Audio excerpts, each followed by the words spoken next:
It's Sunday night. It's 8 o'clock. Welcome to All Lacrosse Live. I'm Gary Groob in Toronto, and with me, as always, I have Shawn Slaght and Moose Jaw. Shawn, how are you? Doing pretty good. Thanks, Gary. And I have Muffler Mike over in Connecticut. Mike, how are you? I'm doing good. Excellent. 67.16, eh, Mike? Yep. Starting off on a bang. But I got to tell you guys, I just feel like a captain today. God, all I need is my little tugboat now. Here we go.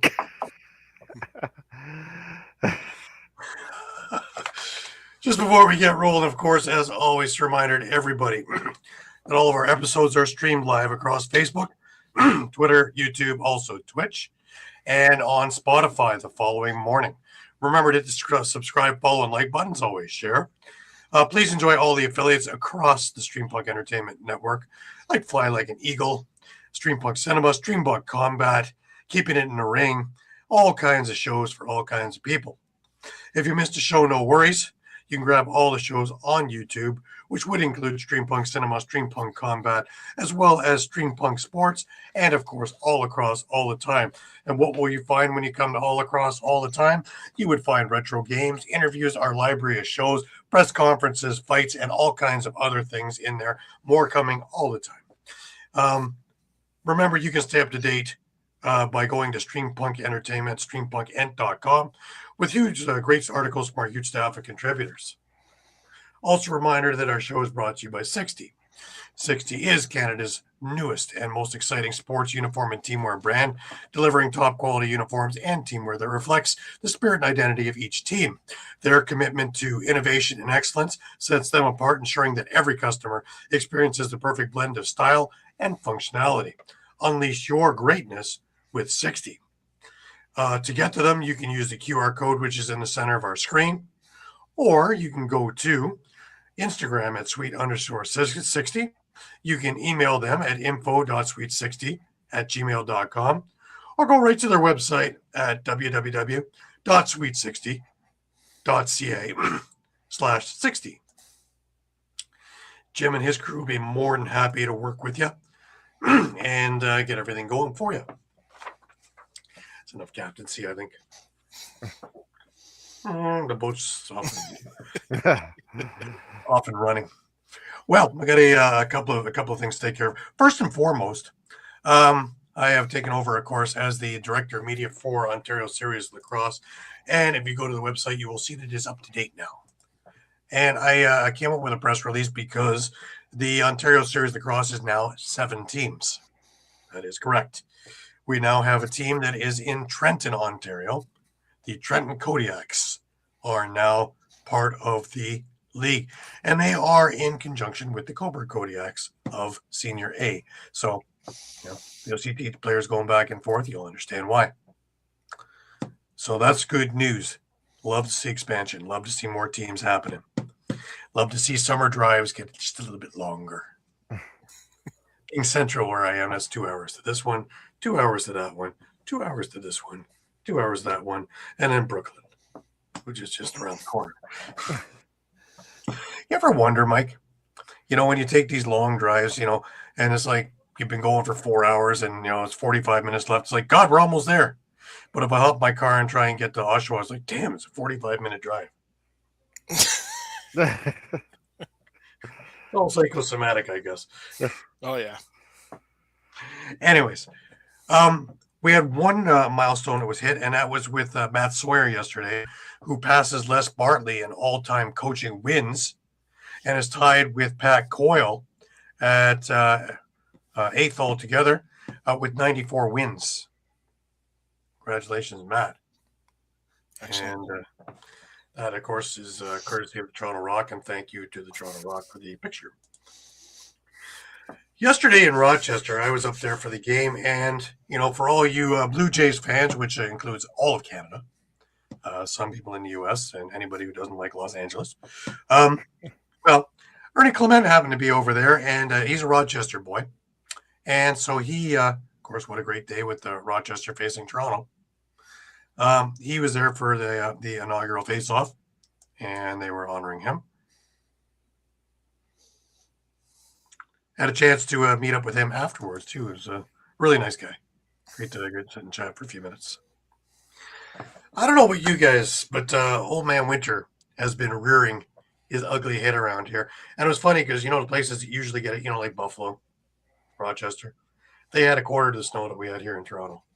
We had, we had 2 feet of snow.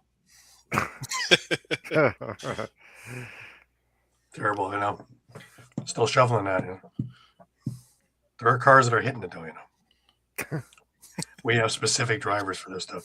I couldn't believe that on the way back. There's no cars on the road. All of a sudden, there's like 7 car pileups. It's like the roads are dry. This snowstorm hit 2 days ago. Oh, well. These people will get rid of themselves, I hope. Anyways, over to some ALL action. And we had 4 games on this weekend. And again, we had some pretty strange outcomes. Oh.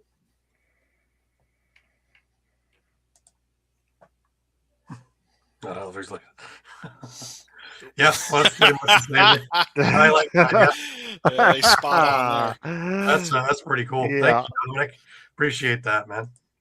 But to get to our games, well, we start off on Friday night over in Children's Arena in Oshawa, and we had an Oshawa team that has been struggling this year, and they were facing the Toronto Monarchs, who are on an upswing and have been on an upswing for the last few weeks. The thing that is hampering them in this game, though, is 3 of their top 5 scorers were not there.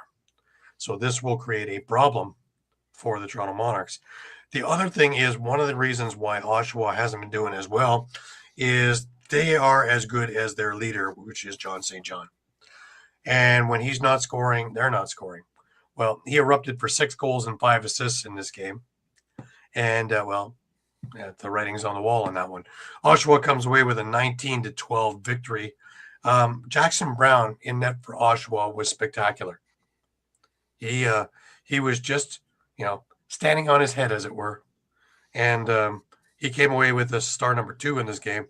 Patrick Thompson had 3 goals for the Monarchs, and he was the 3rd star in this game. It's back and forth, though.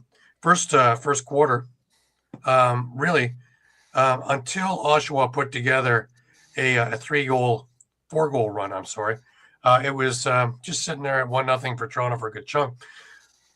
Toronto gets 1 back with 50 seconds left in the first, and 4-2.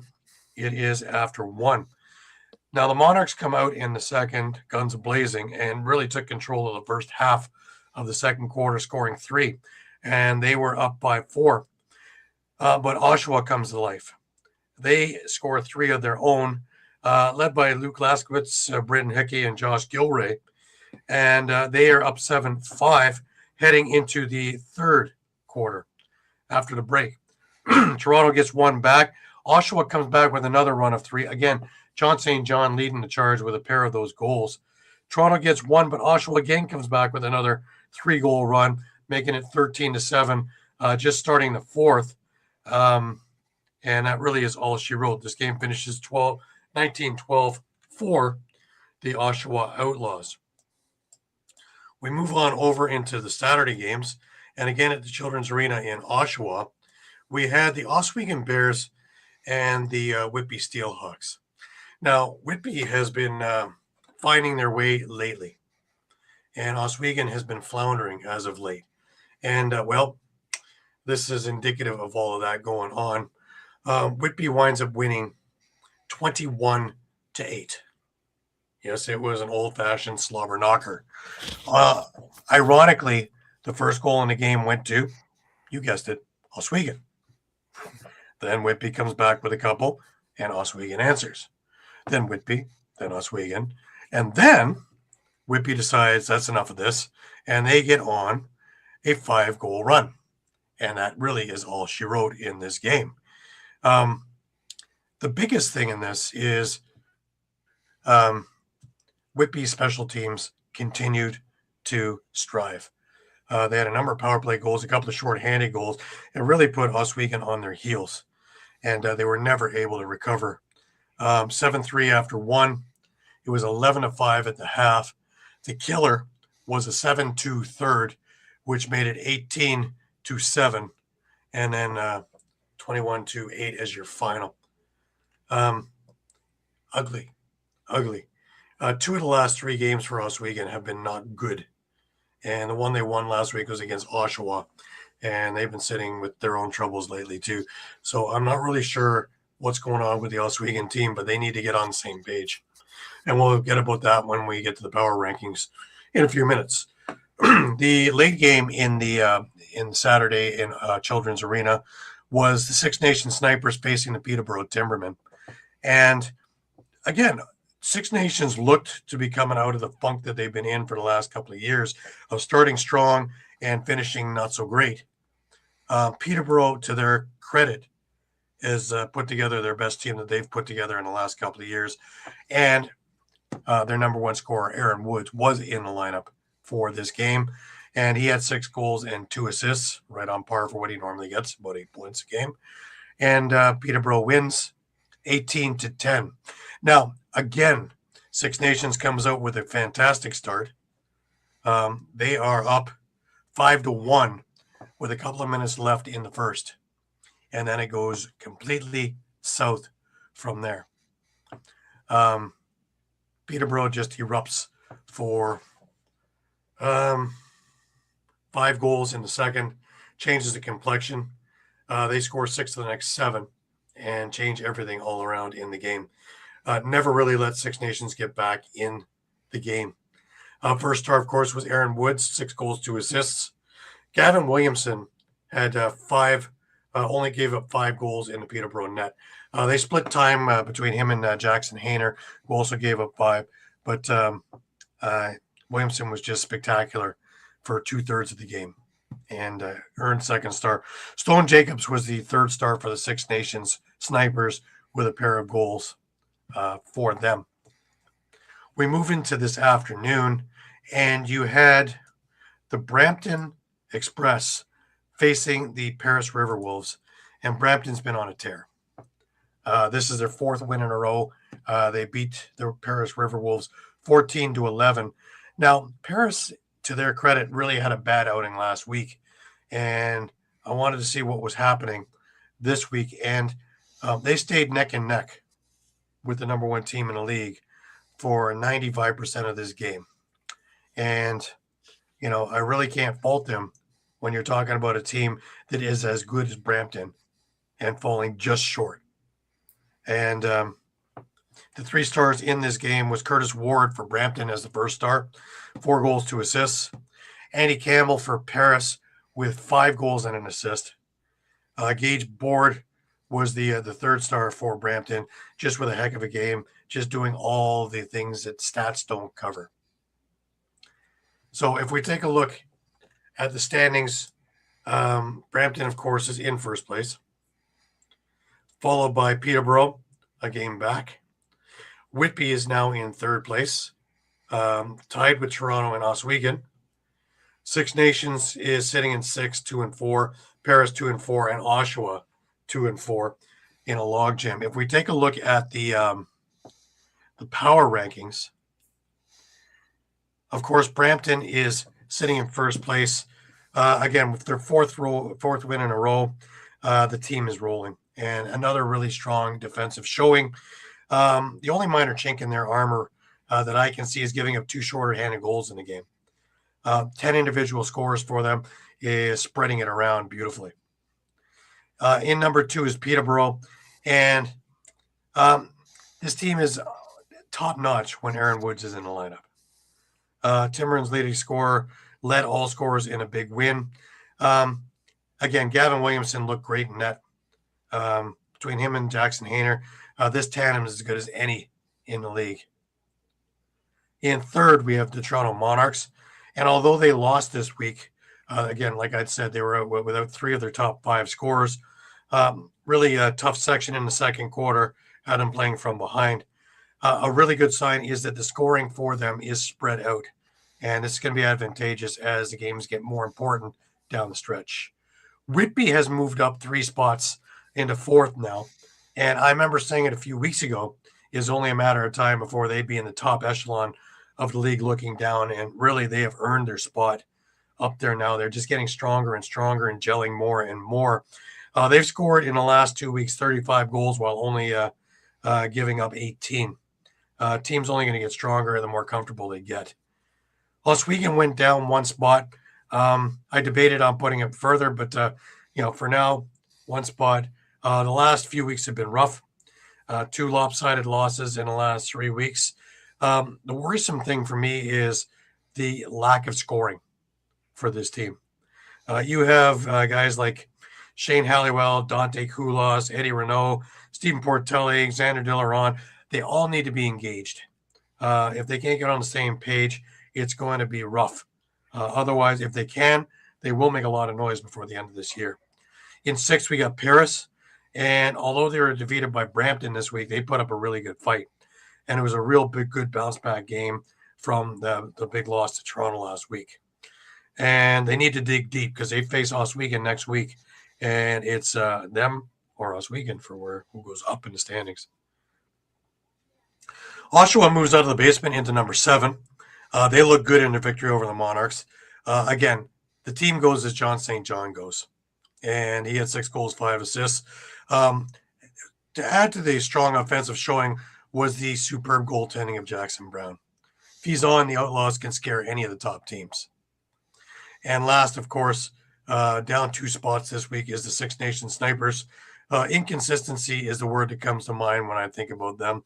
For weeks, the Snipers look to be getting stronger with more scoring.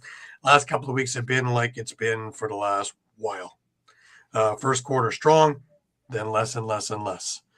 This team is plenty talented, but they need to put in a full 60 minutes if they're going to make some noise in the league and get out of the basement. And that covers us through ALL. Gary is smiling. Yes, he is. Eduardo's coming live from St. Augustine, which has less snow than St. Toronto. St. Toronto has quite a bit. 2 feet. In all seriousness, 40 centimeters hit this one. It's about 1.5 feet, Mike. It's lovely. It looked like Christmas. Yeah, and I got now a little bit here, and it's still going. It's gonna be going all night probably. So. Yeah, we're supposed to get between 2 and 4 centimeters in the next little while, and after getting 40, we just kind of look at that and go. Yeah.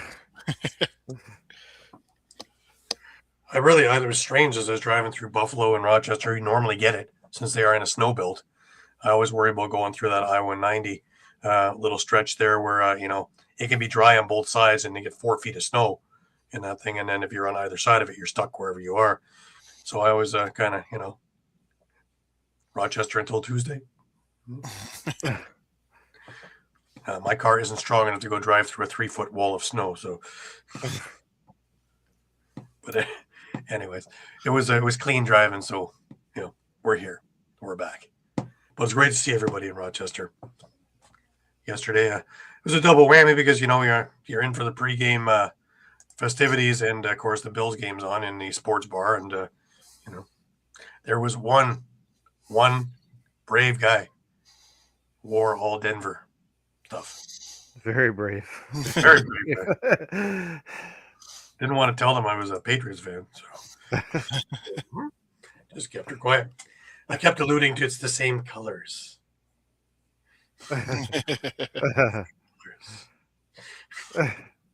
But hey, what can you say? But it was fun. It's fun seeing everybody. But that brings us on over to NLL, guys. And, of course, we had a busy week. We didn't have a good week in our pick'ems again. Well, the good news is none of us are below 500 yet. We're working on it. But we're not there yet. We're trying our hardest, We are trying our best. If you're trying to get your mortgage on our pick'ems, you're homeless now. Because we just can't seem to do it. I had a bunch of weeks where I was doing great. And the gods giveth and the gods taketh away. And, here I am sitting at 2-5 this week. And even one of those 2, until a minute left in the game, didn't look like he was going to be a win either. But anyways, Pat is leading us, guys. with a 25-17 record. Shawn and I are tied in second. How I'm still up there is beyond me, with 2 weeks of 2 wins each week. And Caden and Mike are at the 500 mark. Congratulations. But our first game on the docket was Colorado and Halifax. And guess what, guys? I got it wrong. I figured out a lot in this next 2 hours. What? I got it wrong. I thought Halifax would have more in their tank. I thought they'd have more to prove after last week. But apparently, I was incorrect in my assessment. Yeah, they ran into a buzzsaw in the form of Dylan Ward, who I have to say he's looking an awful lot like he did in 2022, and that should scare pretty much everyone in the league. Colorado comes away with an 11-6 win. Ward makes 49 saves in the victory. Will Malcolm had a hat trick and 6 assists for 9 points. Welcome back Andrew Q to the lineup, and this obviously had a little bit to do with Colorado's dominance as well. He had a hat trick and 2 assists. Jack Hanna, 2 goals and 3 assists. Dylan McIntosh and Braden Saris each had a goal and an assist. They went 2 for 4 on the power play, but only 7 for 21 on faceoffs. But considering they got a rookie Fogo guy playing up against Jake Withers, that's not too terrible, especially when you come out with the win.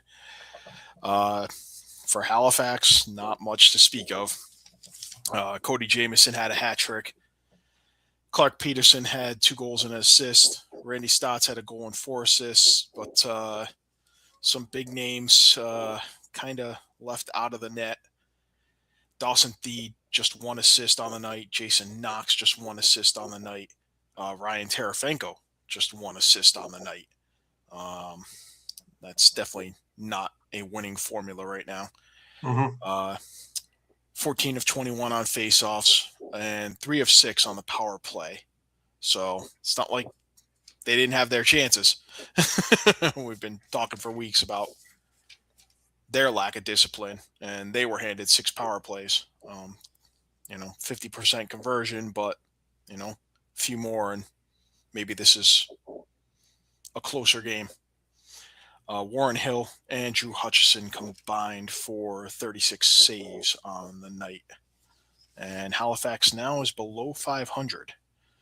And lo and behold, Colorado is up in the top 5. So anyone worried about that anyone worried about that pick reverting back to Georgia?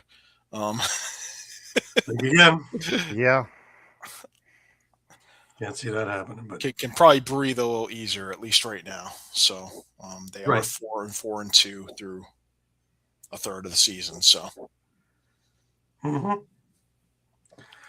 Well, again, I didn't see it on my bingo card, but then again, I really didn't expect Andrew Q to be back. But a few other things are going on in there. I can't figure out this Halifax team.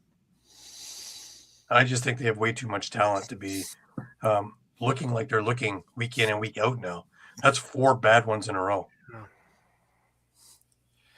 You know what? Their penalties weren't as bad this time, but I mean, as a point that someone just made there beforehand is we're not seeing the hustle out of them. Like, Nope.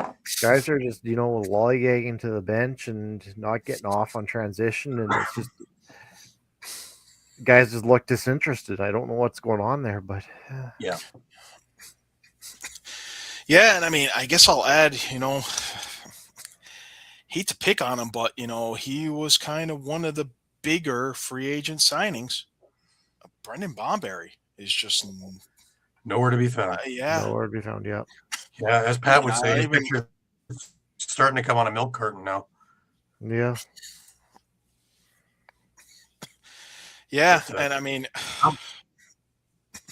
I guess the other thing you could say is, someone else they're really missing is Thomas Hogarth. Mm-hmm. Yeah. Well, it is a big body out front and good hands, right? So it takes away a lot from the game. You're not going to move him, and he can score easily from in front. So, things that were automatic aren't so automatic right now. So it does take a chunk out of it, but it also makes him more one-dimensional, easier to defend. And since it's almost becoming a running joke now, I got to say it for like the fourth week in a row. Dan Lintner, line one.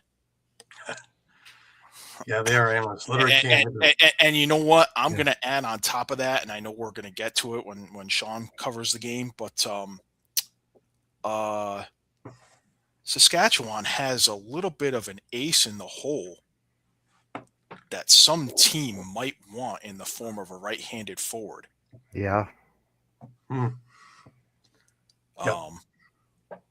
How many teams should be picking up the phone and talking to Derek Keenan and Jimmy Quinlan about Patrick Dodds?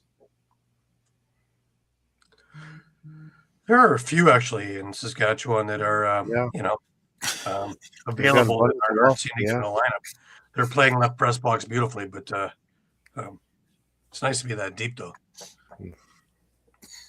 Oh, anyways, that was the first one that I got wrong. We'll keep going wrong. That brings us on over into Bandit Land, and well, let's get the whole ambiance for that one, shall we? There we go. We're in Bandit. We're in Bandit Land. There we go. There we go. We can spell. Fact, we can count. They're that silent at the end of the game. Indeed. Ottawa comes in and knocks them off 10-9. And, this is one of those games where, really entertaining off the start. And, Buffalo jumped out to a 2-0 lead. And you thought, okay, I've seen this before. And this is going to be the Buffalo getting even for losing to Rochester last week. They don't lose 2 in a row. Buffalo doesn't lose 2 in a row. Three-time champs, Just listen to anybody from Buffalo. They don't lose 2 in a row. But anyways, goals from Dane Smith and Hoke and Anacoke had them up early. The Black Bears got rolling. Jeff Teat and Jacob Dunbar, both with quick sticks. And after one, it was tied 2-2. Dane Smith scores again. Now, sometimes you have to be lucky to be good. And I believe he was passing the ball over to Kyle Buchanan, who missed the pass. And it just kept on floating right on through, right to the top corner. There it was. Anybody else? That sails into the corner. Easy stick save. Nope. Boop. There it went. 3-2. The Black Bears replied with Sam Firth and Jeff Teat to take their first lead of the game, but a late goal from Steve Priolo off a rebound had this tied 4-4 at the half. Very entertaining half.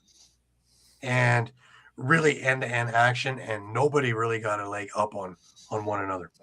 Coming out of the intermission, though, as per usual, the Bandits took control of most of the third quarter. But to Ottawa's credit, they didn't let Buffalo run away with the game. In fact, they didn't let them get on any runs, really. The Bandits took a 7-6 lead in that quarter, outscoring Ottawa 3-2. But, they could have, for the way that Buffalo took charge of that quarter, it could have been a whole lot worse. And credit to Zach Higgins, who, by the way, got his 5,000th save in that quarter. Not of the quarter, but in his career. But, you can see why. He was just on his game. The fourth quarter, we saw a different Ottawa team, and we saw really cracks in the Buffalo team. Ottawa erupted for 3 quick goals in the fourth. Jeff Teat, Rob Hellier leading the charge. Teat scored back-to-back goal, followed by a howitzer from Hellier, and that changed the complexion of the game. Teat added another late goal, and the Black Bears were up by 3. Now, of course, every time you think that the Bandits are out of this thing, a couple of minutes left, down by 3, pretty much mail it in, right? Nope. Josh Byrne gets on the board for his first of the night. That's been the difference the last couple of weeks, too. Him and Dane have not been scoring a goal each in this one and in the other one. Kyle Buchanan scored late to bring Buffalo within 1 with a minute 3 left.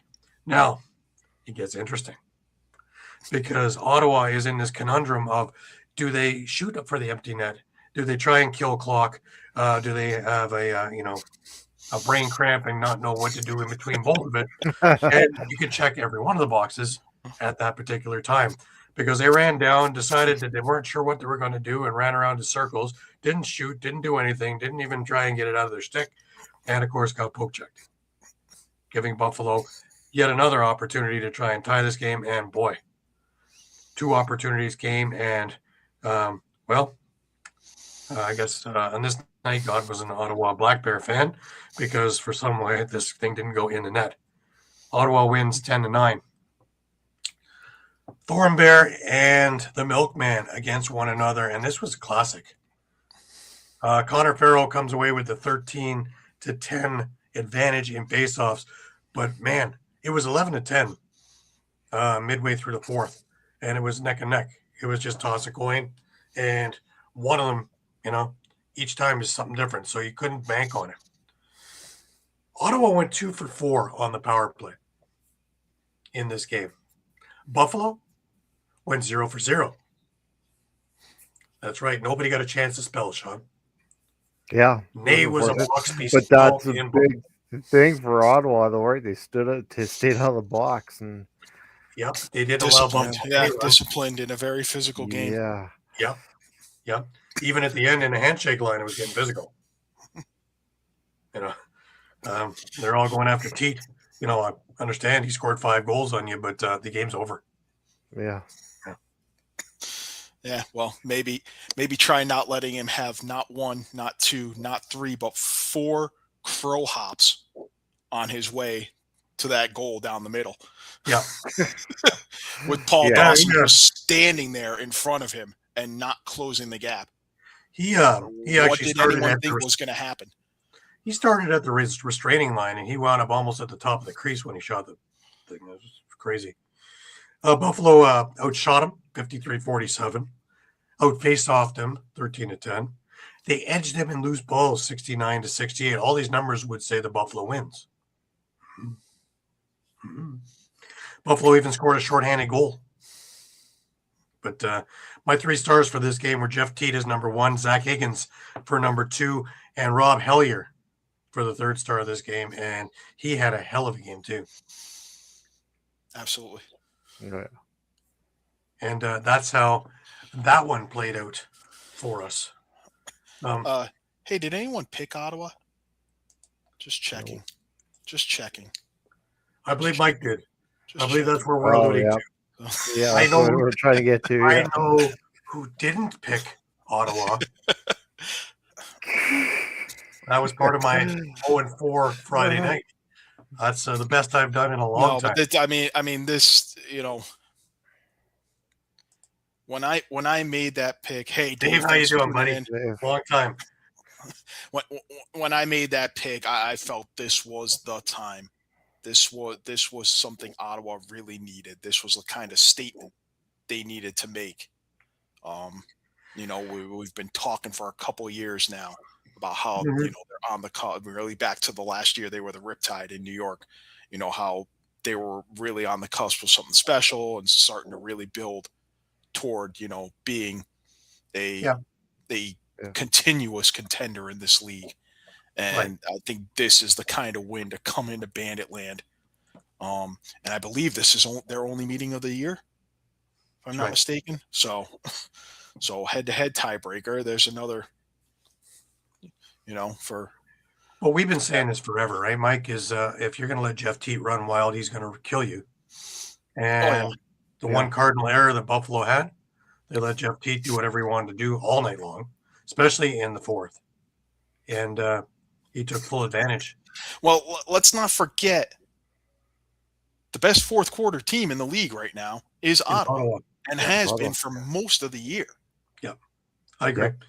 Really back to all the way back to week 1 when they beat Saskatchewan. They came from behind. Thanks, Brian. Appreciate that.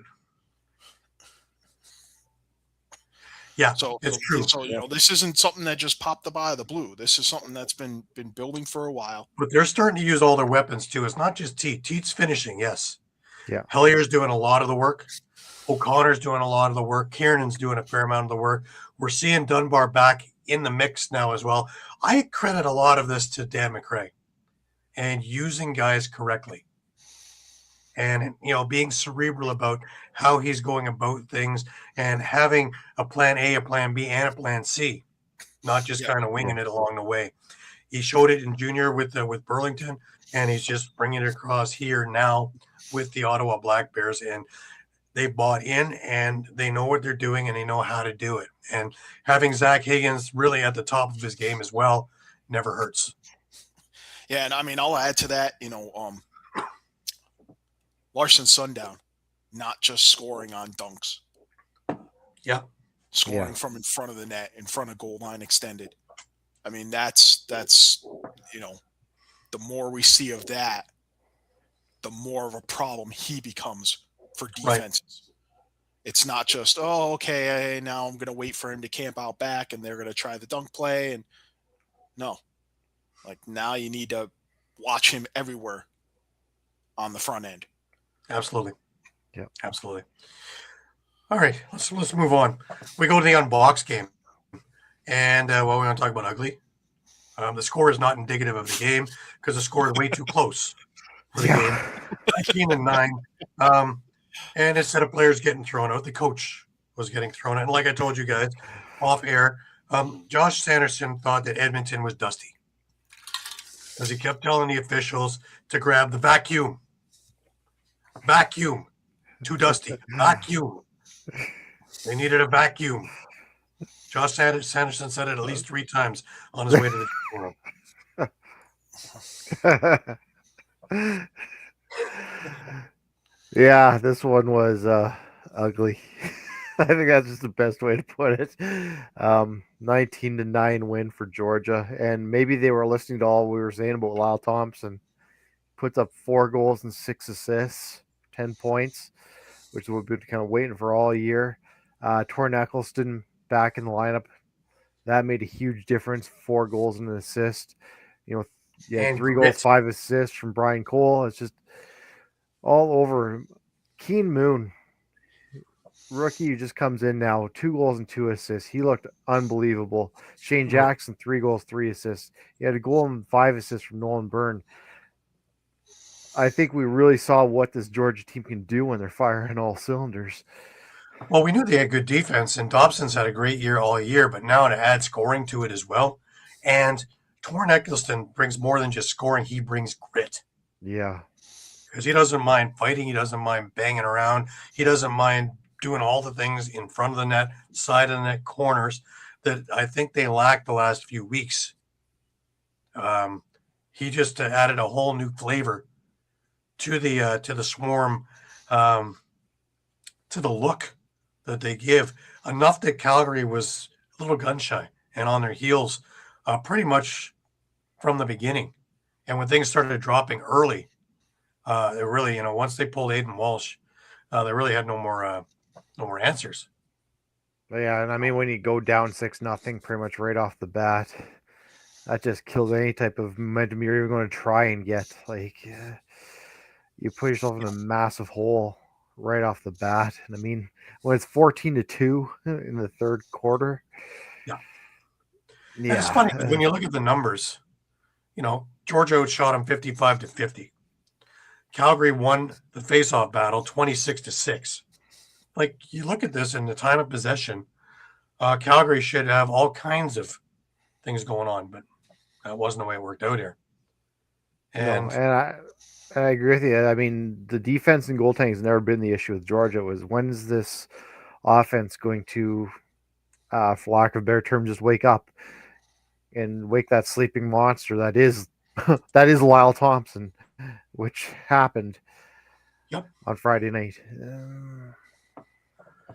But even getting, guys like Nolan Byrne being facilitators, and with 5 assists, the goal and 5 assists, but the 5 assists is the thing that really stands out to me, is it's not just Lyle Thompson doing all this stuff, is you have secondary guys doing it. Shane Jackson had 3, but he also had 3 assists. And, the offense was rolling, and they were moving the ball around again, which is something I really hadn't seen. A lot of things were fractured over the last number of weeks. Guys were trying to do it themselves. They had a few injury problems, but nothing major. But, no. Wow. Seth Van Scheppen, what a great game he had. He started it all off. Yeah. And he really set the tone. And right then you knew that the transition game was going to work. These guys were going to go. It put Calgary, again, on their heels, not knowing what was coming at them. And if you're guessing, you're in trouble, especially in this league. Yeah. Yeah, and I find it unfortunate. And we'll get to it. I think, Calgary is still, I think a decent team. I feel like it's just one of those nights that it wasn't theirs. Like you said, it's just one of those off nights where nothing was going to go right for you. Well, here's the question also, Shawn, is the fourth quarter, they pulled Dobson and give him a break. And they put in Devlin Shanahan, who let 5 goals in 10 shots. How ugly do you think this could have been if the way Dobson was dialed in, if he stayed in the net? Now, granted, you win by 10 or you win by 2 is a win, right? But just for the sheer embarrassment factor, the score doesn't look nearly as bad as the game was. I mean, it was 16-4 heading into that fourth quarter. I maybe could have given him 1 or 2 the way he said Dobson was dialed in. Put you up to 6. You'd look at 19-6 then, maybe. Either way you look at it. I got a little bit of information out of this game, outside of just the game itself, from Patrick Major. If you're looking on Twitter at El Capitan Picks, you can find him also on Daily Dive on that podcast as well. And the Oilers are interested in the team, and there was an attempt originally with Panther City to bring them over there a couple of years back, but it would be Georgia from the rumors moving on over there, if not Philadelphia. So either or. They had just under 7,000. But apparently that didn't have anything to do with it either. There could have been 7 people in there, and it really had nothing to do with what the Oilers were looking at in this thing either. And that comes from a little bit further up than just rumblings around the floor.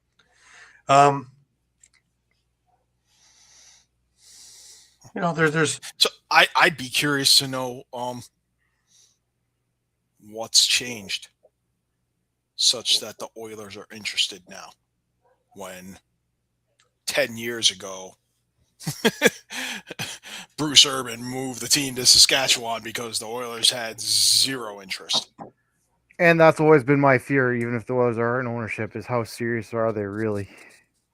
Right. Even if they have a team, are they just eventually just going to give up on it?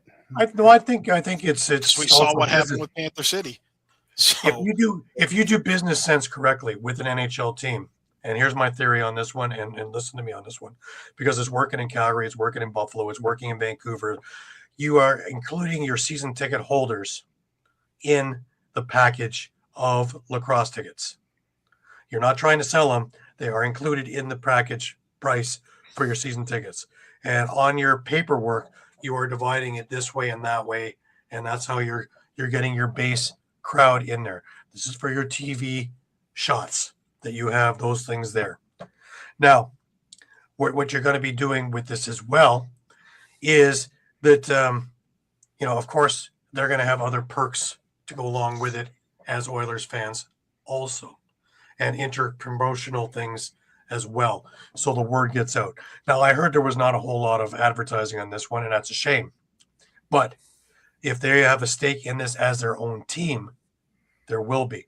And that allotted budget, again, remember, if they can show a loss on the one side, that offsets the gains that they have on the other side. But you also have people working because you have less black nights in your arena since you own your arena. And the goal is to have it filled 365 nights a year to be a cash cow. And you're going to try and generate that revenue any way you can. Hence, using those season ticket packages to put people in there for your concessions, which you now have 100% of as well. So there's a lot of other layers to it, let alone merch and the other things that come along with it. And, the outside things of parking and things like that go along also with it. But part and parcel, that would be how it would work. And it doesn't work with an outside owner. It only works if it is the primary owner of that arena. Hence what we see things working. That's why you're seeing attendance blossom in Buffalo. That's why you're seeing attendance blossom in Vancouver. That's why you're seeing it always been good in Calgary. That was one of the reasons why it was working so well in Toronto, because when the Bill Waters group had the Rock for those first 10 years or 12 years, well, Bill Waters was in tight with the Maple Leaf organization. I get where you're coming from, Gary, but I'm more kind of with Mike. Like, from my understanding, is the Oilers had an opportunity to buy the team from Bruce Urban, and they passed. So why now? I think by the time the Oilers were, the Rush was a viable team, that had already been written on the wall. That decision was already made.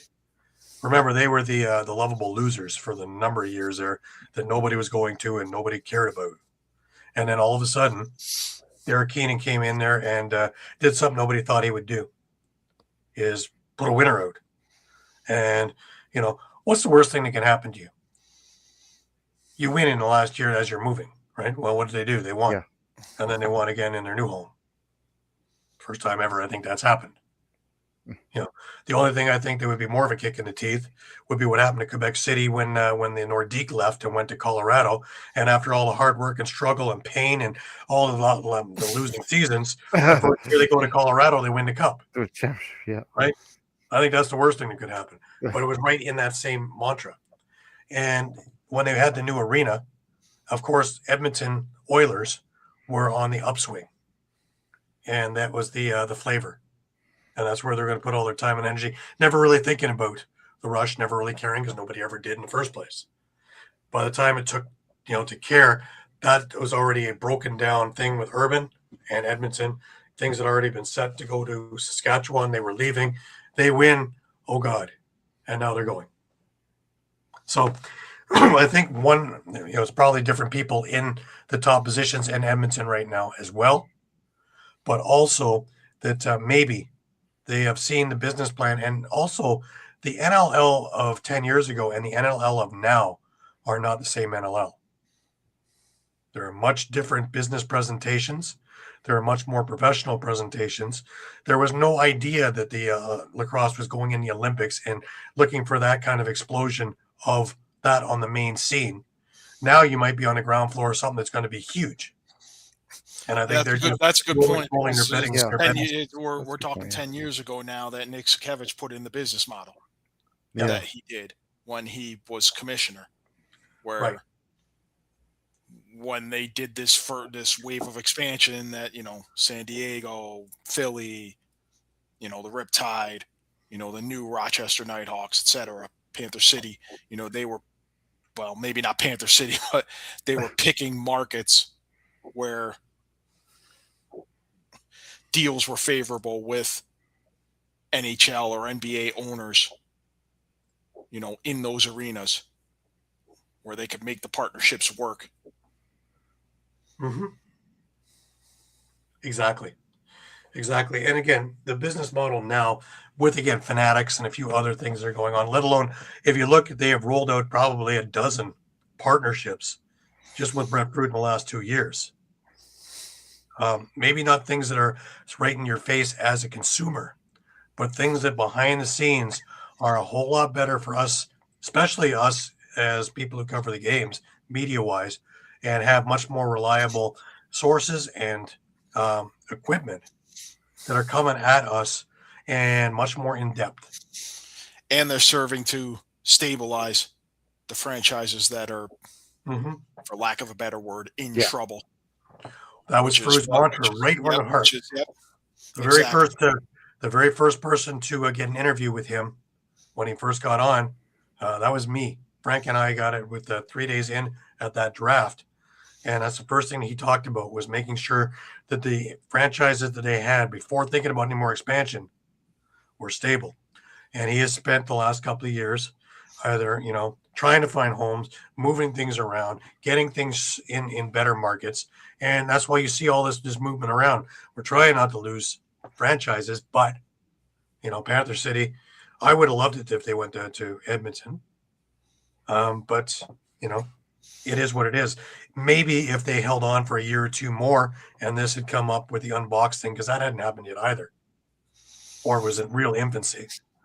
That this could have happened, and we could have saved another 24 jobs, let alone all the behind the scenes people. Because if you don't think that some of them move with the team, just take a look at the media person in Oshawa. It's the same one I dealt with in Albany. So some of them do move. So it's not just start new. Yeah. It kind of mixes together. All right, let's keep moving along here. We have Vancouver and San Diego as our next one, and another strange one. And I'll tell you who didn't get this one. Yeah, unfortunately, no I really one don't did. know very much. No one got this one. I don't think anyone saw this one coming. Yeah, San Diego comes into Vancouver and gets away with an 11-9 victory. Trey Leclerc, 2 goals, 4 assists for San Diego. Pat Kavanaugh, 2 goals, 2 assists. Zach Courier, 2 goals, 2 assists. Dylan Watson had a pair of goals and an assist. They got a goal and an assist from Danny Logan, an empty netter from Eli Gobrecht to ice it. Connor Robinson, a goal. Wes Berg, 3 assists, no goals. So, to me, that kind of makes this win a little more impressive when your top scorer is not finding the net. Chris Origlieri bouncing back from a couple of bad outings with 41 saves. Remember, he was injured too with the groin injury, so he came back real quick. Yeah. So, and you'll hear more about them from me a little later this evening. Trevor Baptiste, 19 to 24 on faceoffs, 9 loose balls. For Vancouver, you had a hat trick out of Adam Charlambides. Keegan Ball, 2 goals, 2 assists. Marcus Clarich had a goal and 2 assists. Phenomenal job at the end of the game there by Marcus Clarich. Keegan Ball had brought them within 2 with just over a minute left. And on the ensuing faceoff, Baptiste wins the draw, and Marcus Clarich does just a phenomenal job of stripping him and taking it to the house and bringing them within 1. And we'll get to the wonderful theatrics after that shortly. Curtis Dixon, a goal and an assist. Should it have been 2 goals? Shane Simpson and Reed Bowering each had a goal. Jesse King had 3 assists. After that Claridge goal, Vancouver gets possession after another big hit late on a San Diego player, causing a loose ball. And Dixon comes streaking in off the bench and appears to score an amazing crease dive goal, as we've seen so many times in his career. And they call it no goal. Not sure what the ref saw, but it went to replay, and replay was inconclusive. The best angle they had showed Danny Logan blocking Curtis Dixon's right foot, which may or may not have dragged into the crease. We know his left foot was clear, but the no-goal call stands, and San Diego survives. So, I mean, this to me, this was, they're going to play twice this year. And we know San Diego has not been good at home, which, again, I'll get to in a little bit. But this was really a chance for Vancouver. You know, this is one of those rivalries. It's been kind of lopsided in favor of the Seals, but every game has been just knocked down, drag out since San Diego's come into the league and since the Warriors have moved downtown. You know, this has become a pretty heated rivalry. And this was a chance really for the Warriors to really put San Diego in a hole, in a deep hole, with regard to having to climb out to try to make it into the playoffs. So, kind of a missed opportunity the way I see it, but they will meet again in San Diego later this year. Right. All right. We finally get out of Friday night my Owen. Very happy to get out of Friday night because, Friday wasn't kind. And we move into Saturday, and the first game on the docket, I didn't get either. No one did. No one did. Well, Toronto went into Rochester, and, the way things have been going, and especially with Rochester beating on Buffalo last week, every one of us picked Rochester in our pick'ems, and every one of us was wrong. Toronto outlasts Rochester 11-10, and really a tale of two games. Because the first half, the old Toronto Rock of not going inside, taking shots, but Ryland Hartley just absolutely doing everything he could. I think he stopped 4 breakaways in the first quarter. He was just on his game, and right off the hop. The opening was Thomas McConvey blasting a shot from the outside off a Ryan Lansbury pass 2.5 minutes into the game, and that was the only goal in the first. Now, was there not a lot of things going on? Lots of things going on. But both goalies looked sharp off the hop. Nick Rose in net for Toronto. We head into the second, and the Rock got on the board with CJ Kirst doing a little spinorama and doing what he does so well, scoring from in front off an Owen Hiltz pass. Just a minute into the second quarter, we were tied. Rochester gets back on track. Connor Fields scores back-to-back goals. The first was off a Lansbury pass from in close. On a delayed penalty from the outside, he fired up another Lansbury pass, and it was now 3-1. Nighthawks increased their lead when Lansbury himself just absolutely a laser off a Kyle Waters pass at 5:56, followed by a sidearm snipe from Fields for his third of the game, first third of the quarter, off a Ryan Smith pass about midway through the quarter. The Rock finally stopped his 4-goal run when Dan Craig scored from the top of the crease off of Mark Matthews' pass, but the Nighthawks come back again, this time shorthanded with Ryan Smith scoring with just 5.1 seconds left in the quarter in the half. Just an absolute killer, you would think. But it was 6-2 at the half, and everybody there thought this is another one that, Rochester's going to run away with. Toronto, to their credit, and are not notorious for this, really changed up their strategy.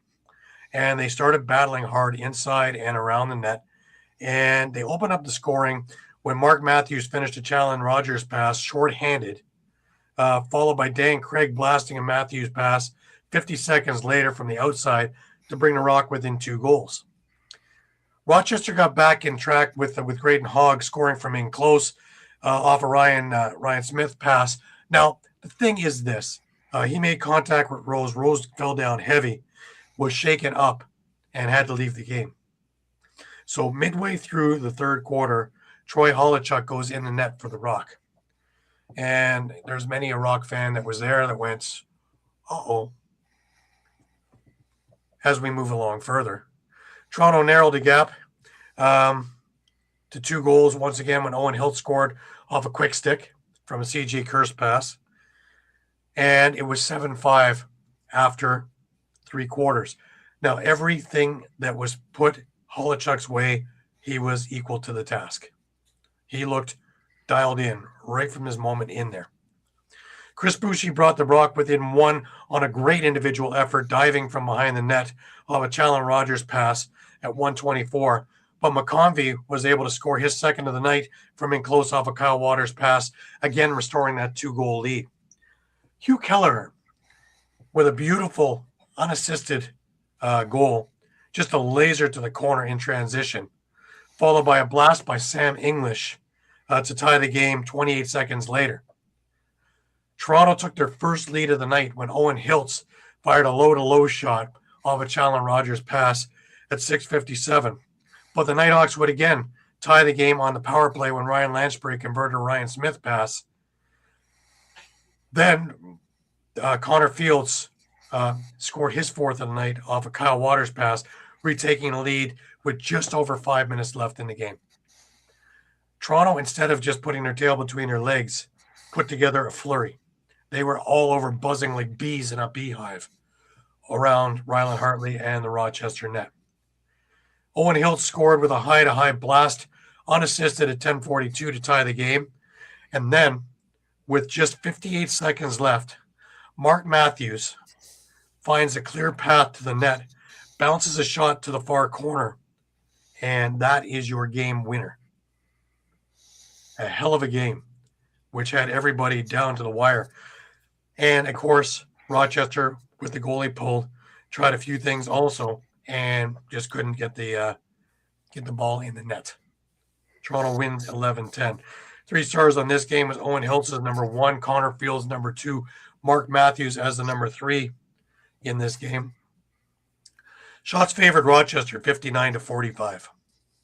Troy Holochek was exceptional. He gave up 3 goals in the 22 or 23 minutes he was in net, faced a ton of rubber, and was stellar.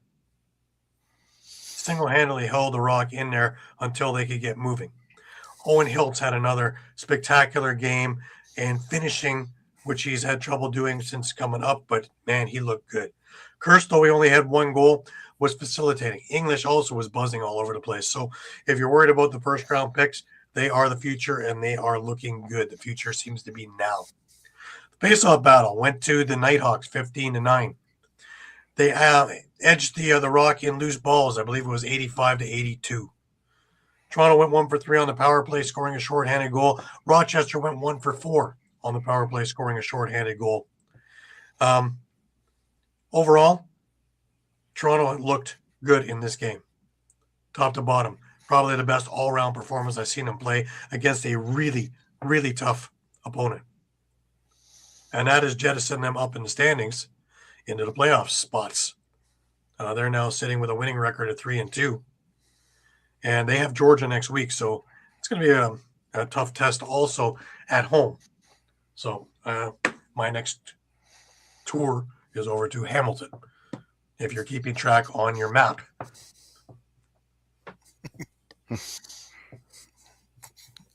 Do we want to map out the crease? Well, you know, there was a lot of controversy in this about the Rock playing goalie in the Bandit rule, and one was being called, and they scored on a delayed penalty.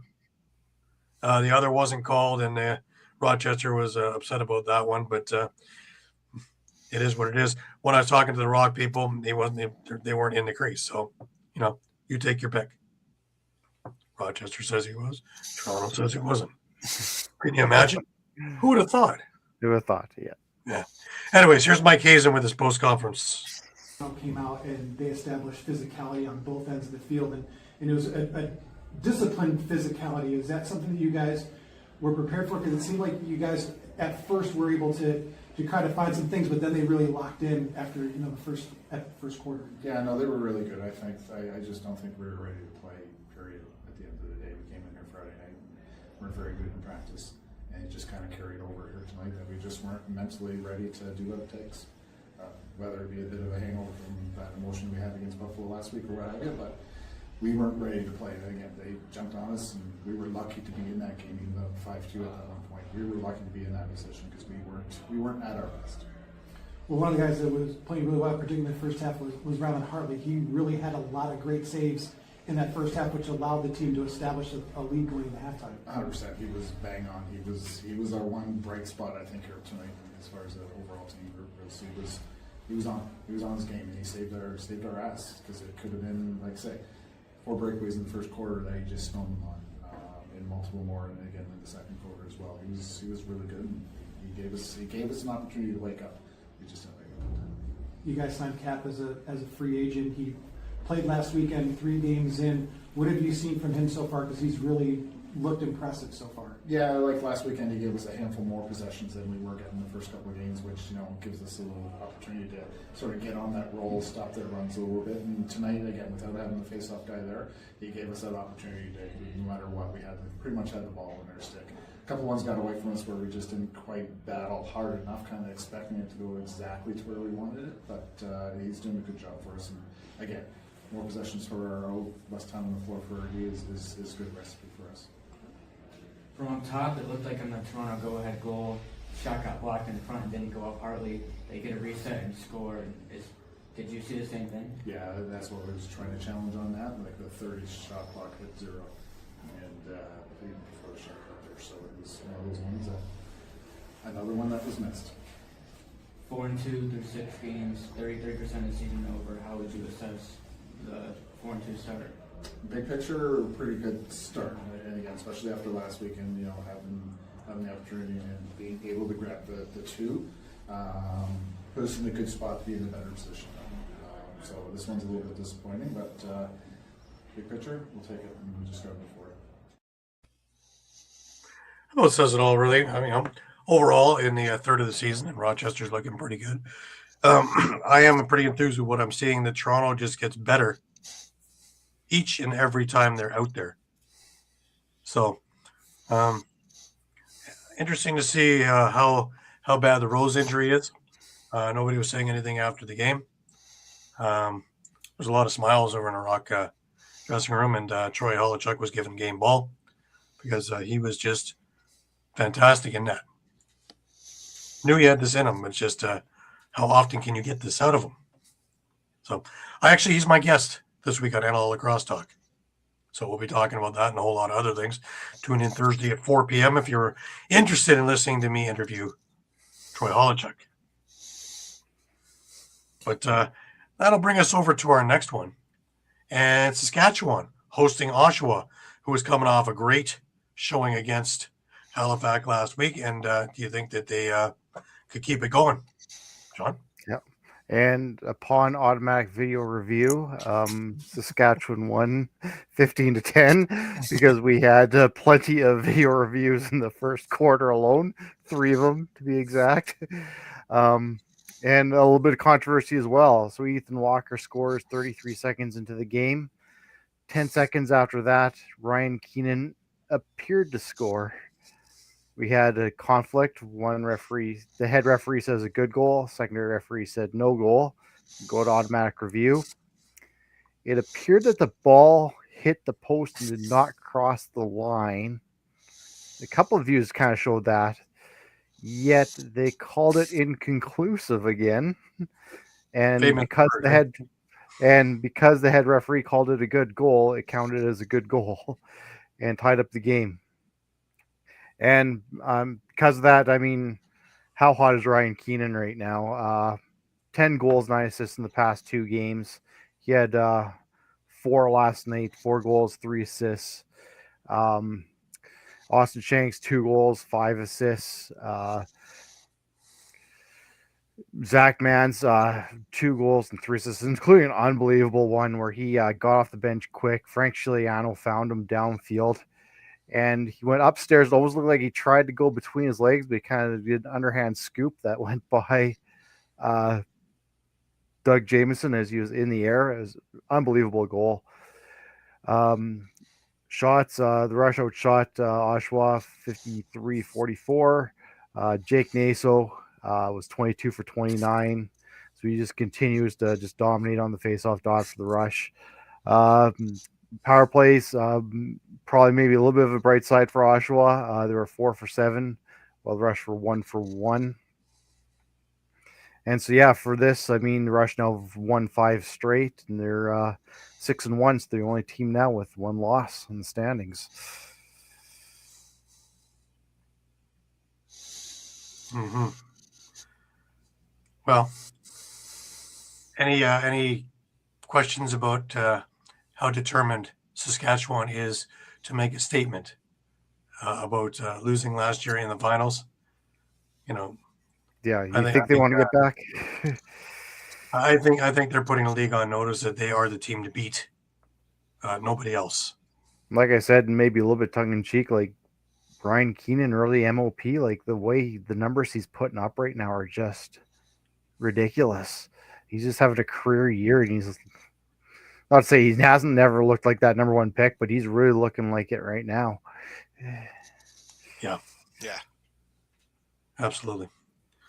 It's going to be interesting to see how, a number of teams are with bye weeks this week to get healed up. So the following week after that, when we have back to about 7 or 8 games, it's going to be interesting to see how this all plays out.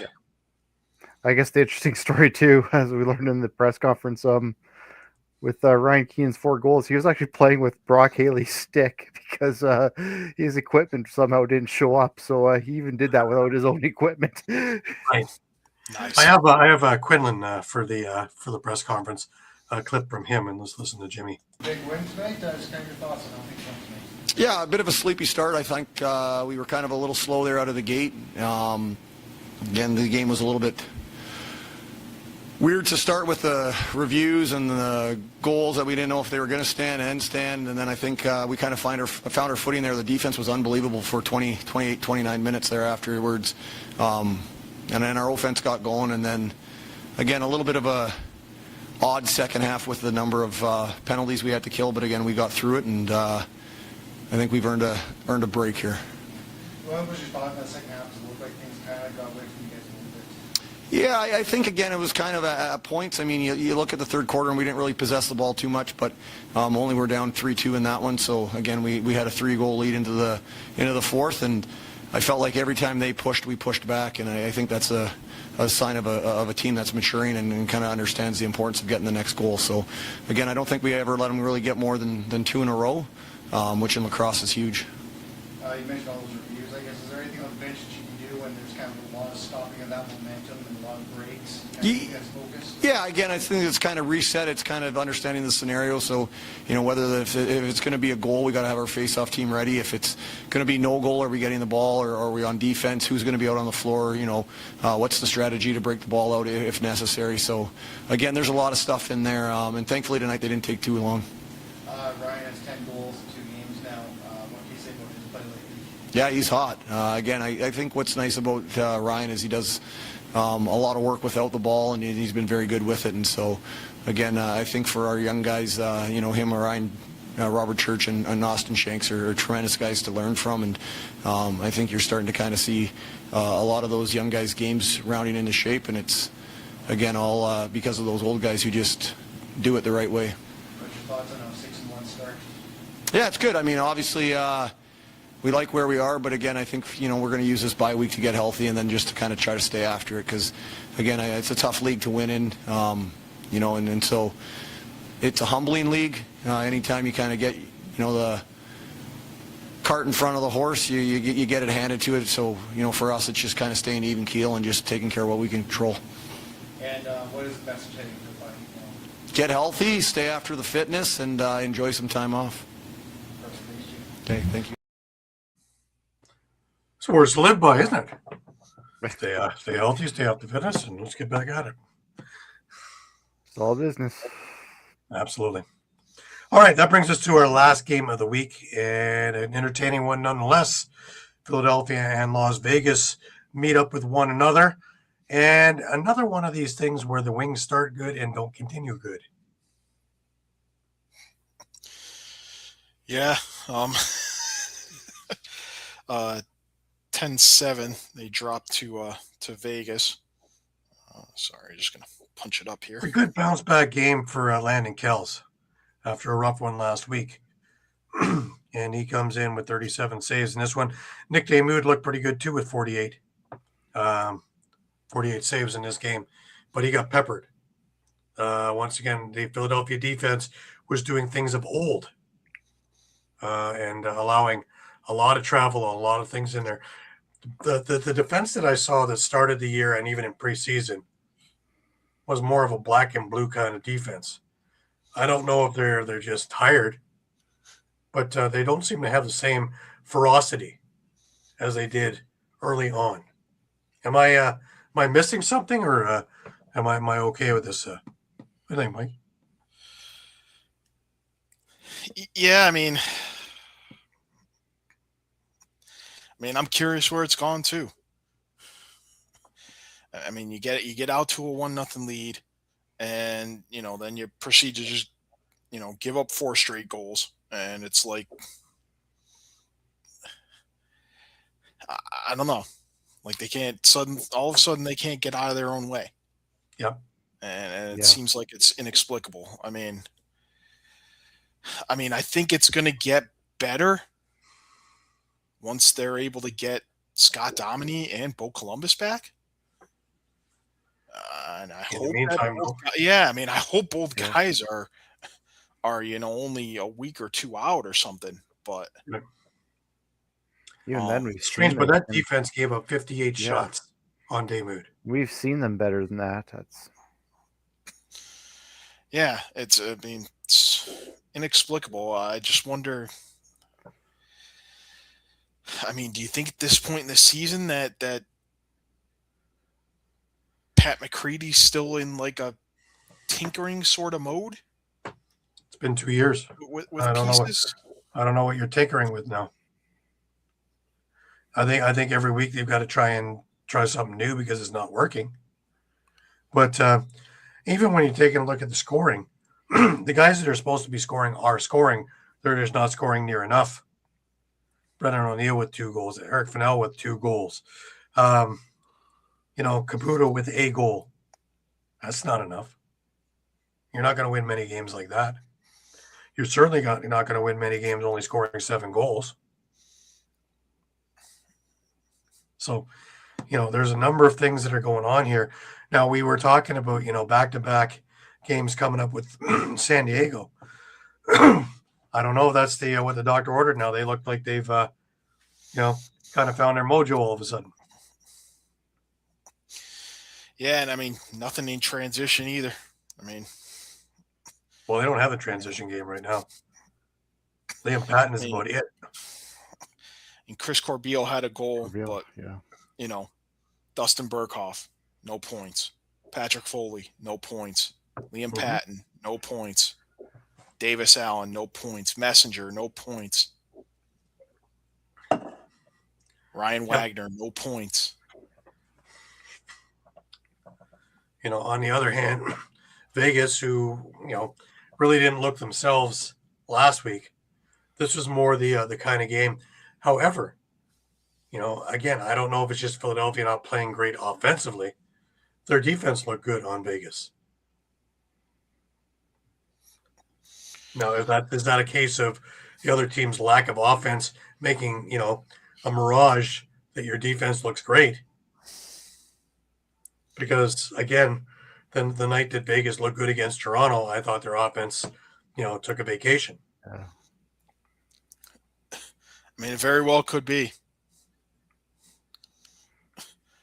Now, You know, it could I also mean, be the defense is going so well that it's making the offense take a vacation. But Other side of it with Vegas too, you have all that firepower and you only put up 10. I credit Damoud with that because they had 58 shots. So it's not from lack of trying. Yeah, and I mean, Vegas found themselves on defense a lot more often than on the front end. I mean, only 5 out of 20 Yeah. on faceoffs. So, That's interesting too. yeah, Well, Nick Barlett really besting Tyrell Hamer-Jackson. Sure people didn't have that on their bingo card. No. I did have the right winner. I'll stay with that. This was one of my 2. We all did. That one, yeah. I'm talking about your card. My card only had That was our best game of the week. Like you say, my card only had 2. This was one of them. So let me have my moment in the sun. Because the way I was going, I might have picked Philadelphia. I mean, I guess overall, I mean, I hate to frame it as just, sort of a cop out, but I mean, a win's a win. They got that win. They're back to 500. They're right in the mix, on the edge of the playoff window, both sides really. I mean, they're in a tie with Georgia and Buffalo. I mean, Buffalo's technically got head-to-head on both Georgia and Las Vegas right now because they've beaten them both. Yeah. Right. Georgia and Las Vegas haven't played, but Georgia has a better goal differential right now. So, I mean, if you want to place them, 9th they're still looking in, but I mean, they've already played a couple of tough matchups. Some that they probably weren't expected to win that they did. Yeah. We talked about this with Philly though last week with Pat.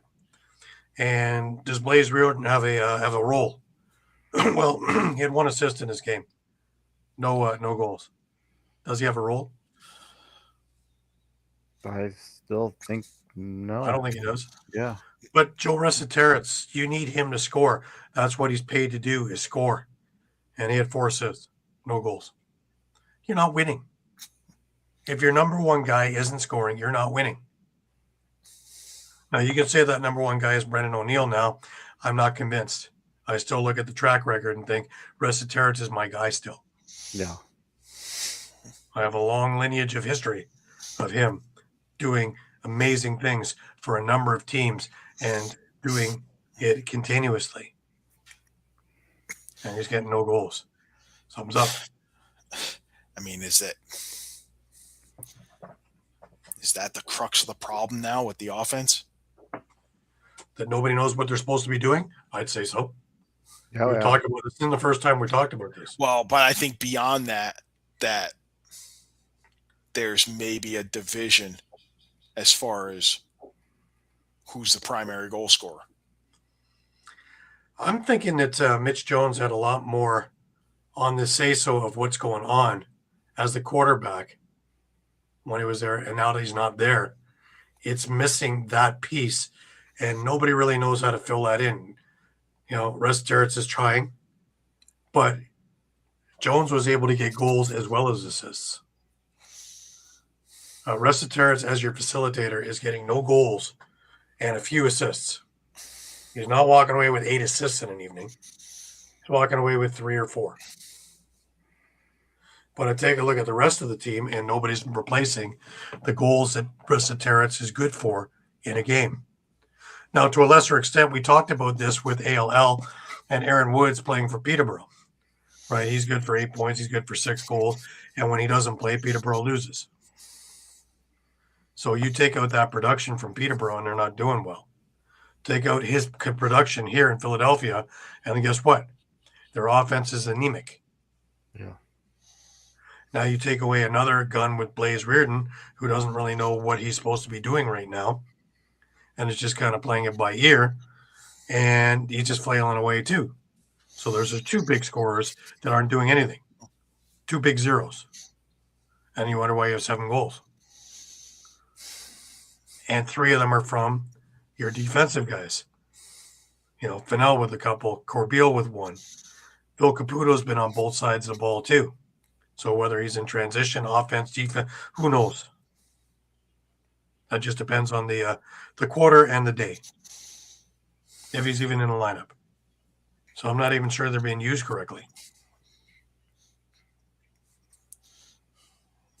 I would say right now, if you have any prowess of scoring, any sort of hands, you are now my offensive guy, and I will worry about defense elsewhere because I'm not getting it from anywhere. And I have a number 1 overall pick in O'Neill.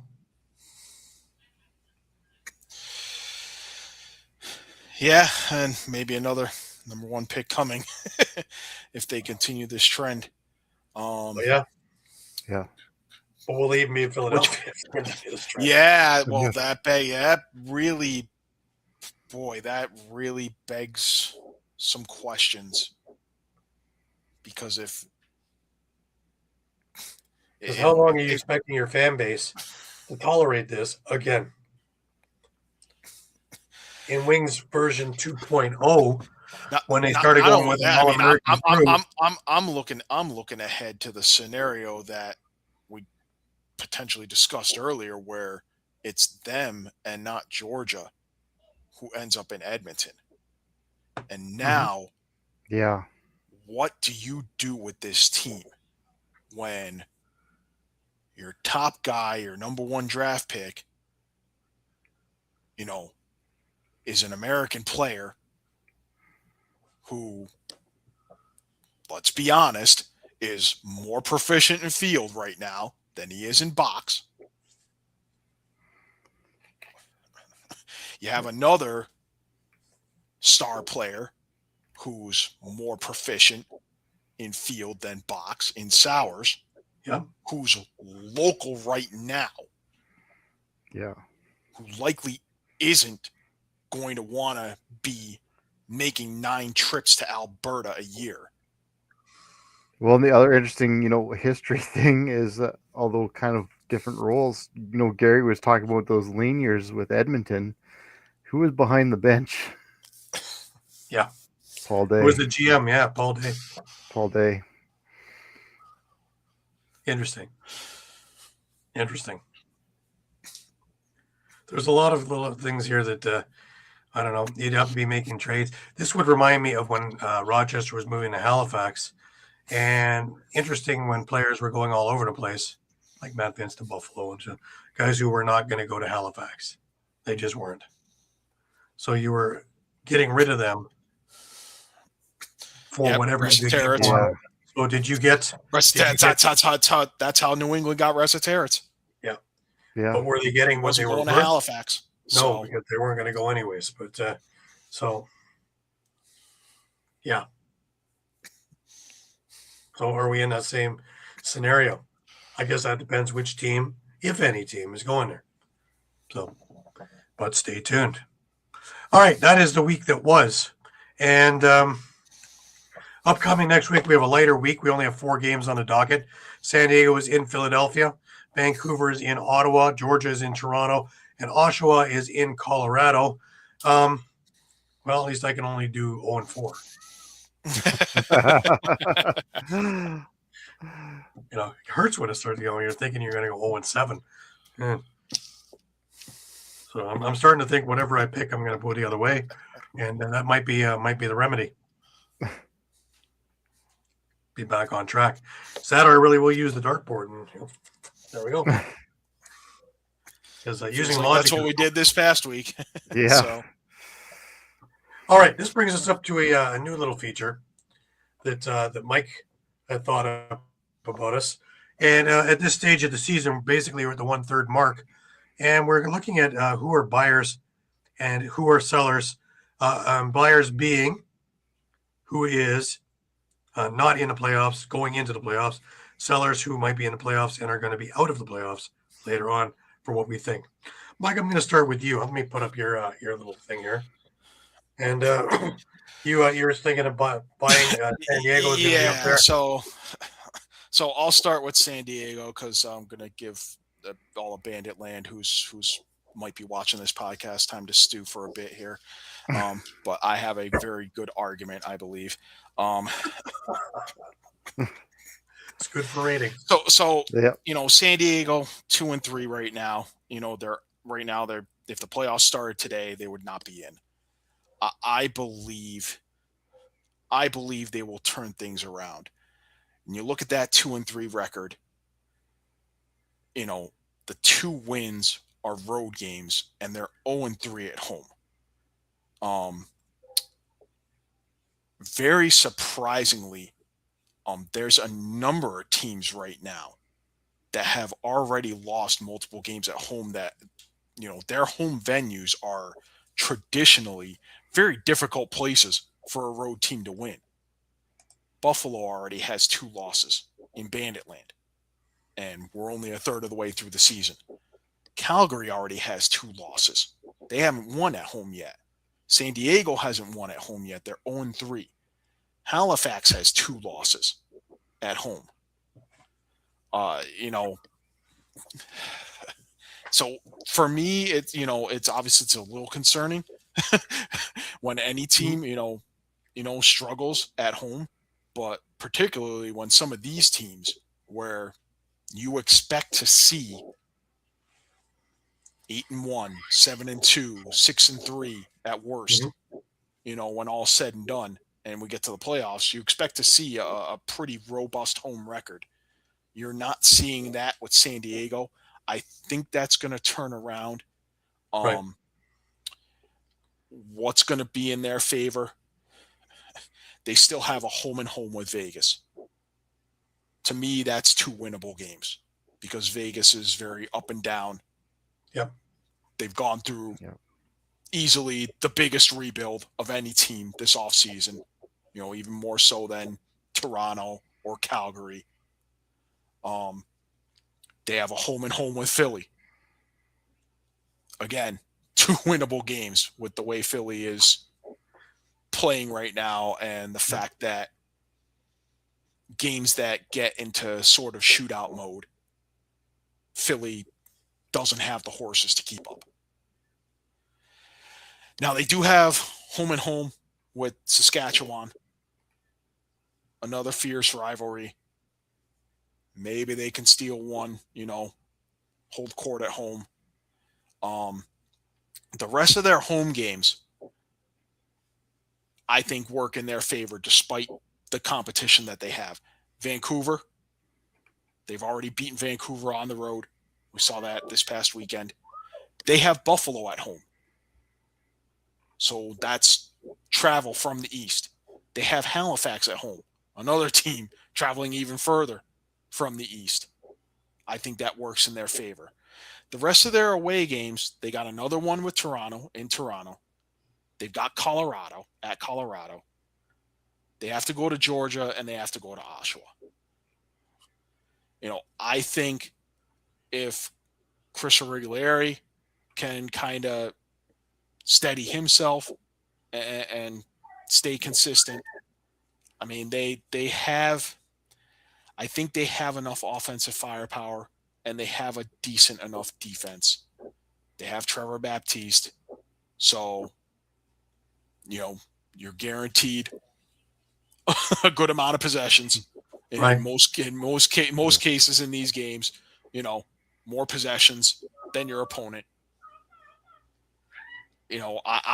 I'm buying into, I think they're going to turn this around. It's 0-3 at home right now. I don't see why it can't be 6-3 by the end of the season. Right. Or at least a winning record, 5-4. So that brings me to Buffalo. Hello, Bandit Land. You're doing not right. Hate me all you want, but we're a third of the way through the season. You've played 6 games, 4 of them already at home. You played half your home schedule already, and you're 2-2 at home. Let's contrast this with San Diego. Here's who they have left at home. Colorado, 4-2. Rochester, currently 4-2. Saskatchewan, 6-1. Vancouver, 3-2, but much improved. And then Philly in the only meeting that they have this season. And I don't care how bad Philly is, it's Wings Bandits.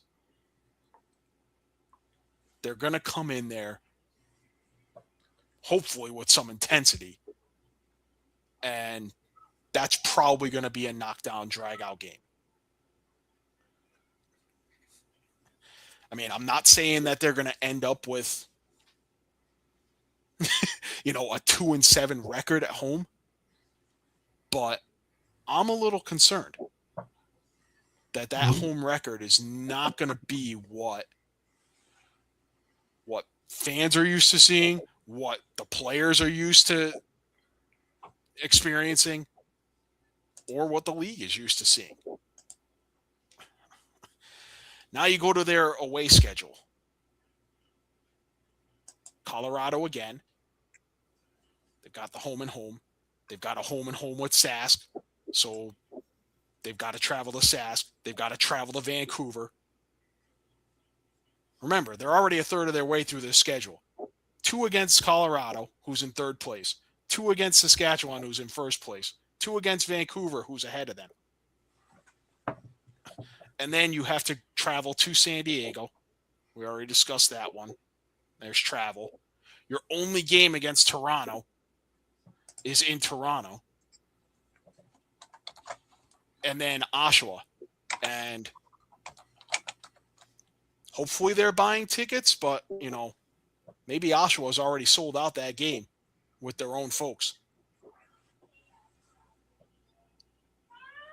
So, to me, I'm, they're 3-3.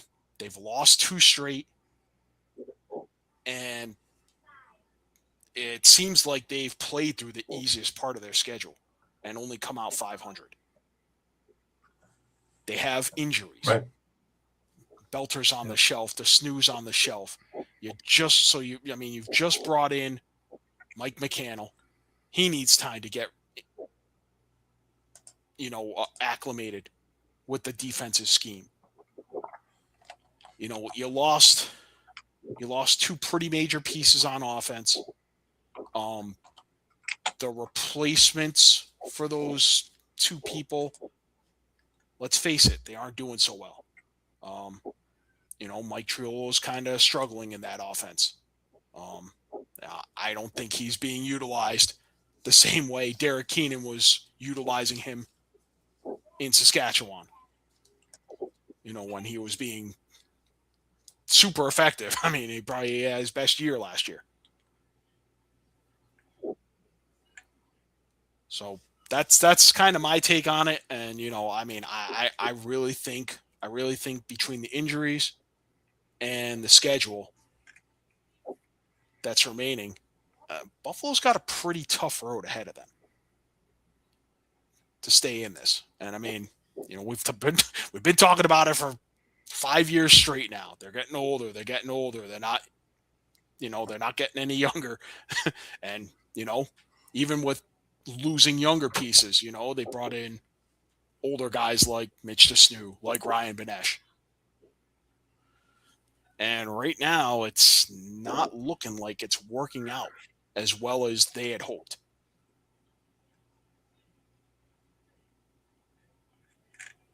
Right. No, I see your point there, Mike. But it's going to be interesting. Two good teams to hit on. Shawn, let's look at yours. You had Calgary as a buyer, and you had Vegas as a seller. Yeah, maybe a little bit controversial here because I know for buying, Calgary, I know has definitely got an uphill battle ahead of themselves with a 1-5 record, but at that same point too, and I kind of throw away that game against Georgia. I'm hoping that's just an anomaly in what we saw out of them there, because other than that, they had, even out of 1-4 record, they only had a -7 goal differential, so they were losing close games. They were right in on those games. It's if 1 or 2 bounces went their way, they're putting up wins, and I think as this season goes on, there's a possibility of putting up those W's. And then you just look at the lineup. I know there's no big superstars, but Noah Manning, we've seen he's been kind of a revelation, especially on that through the draft. Tanner Cook's doing what Tanner Cook you kind of expected him to do. Braden Maye has been outstanding so far and kind of a surprise this year. In goal, Aiden Walsh has actually looked pretty good and is starting to come into his own. Hayden Dixon, Riley Lowens, your steady, veteran. Tyler Pace, even on defense, you still have Eli Salama, Braden Laddie. You've got, a good face-off guy in Justin Inacio. I do feel like they're just on the cusp of something here. If they just, like I said, get 1 or 2 bounces, they're going to start racking up wins. It's going to be an uphill battle. The chances are they're probably not going to make the playoffs, but I could see them kind of moving their way up the standings as kind of the season goes on. As for Las Vegas, I'm still not sold on their goaltending situation. I'm still not sold on their defensive situation. I think it's just too inconsistent. We've seen too many games where their defense has been pretty much non-existent. And again, you look at their schedule coming up too.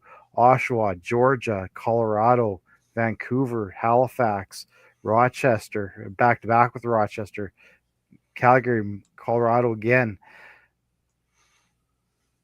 They got a tough schedule. You do have Philadelphia and San Diego to end the game or end the year, but they've got a tough schedule this back half as well. And if they can't shore up their goaltending and can't shore up that defense, I mean, you're going to see a lot of games kind of like Saskatchewan where they're going to put up a lot of goals, but they're going to give up a ton as well.